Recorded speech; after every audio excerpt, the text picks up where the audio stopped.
anytime he loses, there goes one of the tires. This car just punishing itself as it keeps hitting those K-rails. You can see some sparks coming out of the other side of the car, the passenger side, some sparks out of the driver's side as well. Now, he does have that wheel all the way cocked over. You can see that person, if you really look at there, it's all the way over, and he's basically just riding that center, the median right there, picking up speed. Now, this car does have a top speed of about 150 miles an hour. That's where it's limited to. Whoa! Now he's going across all lanes. He's going to stay a little bit wider. Kind of curious what he's going to go into. There are no K-rails on this side. You can see those wheels locked up as he's trying to get control. Going across there, going to hit the metal median. Don't know what his plan is right there. Seems like he's slowing it down. California Highway Patrol right behind him.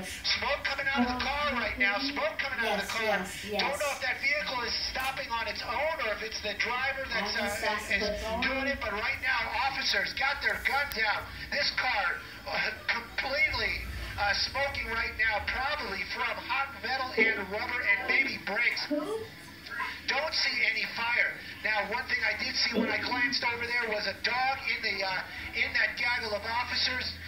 Probably going to be something they might use. All the windows right now on that car are closed.